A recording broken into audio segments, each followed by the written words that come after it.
If you're headed to some of the most popular beaches in the mid-Atlantic, chances are you'll encounter the Hampton Roads Bridge Tunnel. Thousands of drivers use that stretch of Interstate 64 every day to get to Hampton, Norfolk, and Virginia Beach. Well, a stone's throw from that bridge, you'll find historic Fort Monroe in Hampton.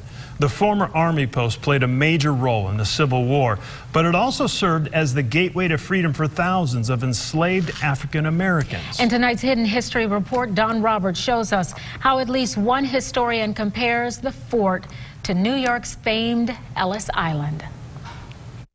The Ellis Island, New York, was the gateway to freedom for millions of European immigrants. They fled poverty and oppression for a chance to achieve the American dream.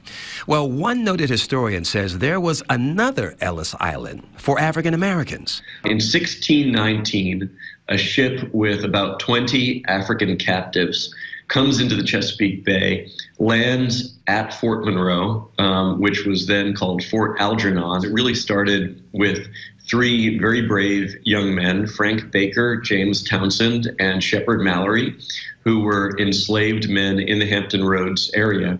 They had been conscripted, forced basically, into providing labor for the Confederate Army. They escaped, and they came to the fort and presented themselves to the Union sentries and asked to be sheltered. Shortly after Baker, Townsend, and Mallory made their way through those gates and were given asylum here at Fort Monroe, the word spread like wildfire, and within months, hundreds of escaped slaves made their way to the fort and were also given asylum. They were declared contraband of war. The word continued to spread, and shortly after that, thousands of escaped slaves found their way to Fort Monroe. Being declared contraband meant they were still considered property, and they were put to work for the Union Army in the fields wherever needed until emancipation in 1863. I'm Don Roberts reporting.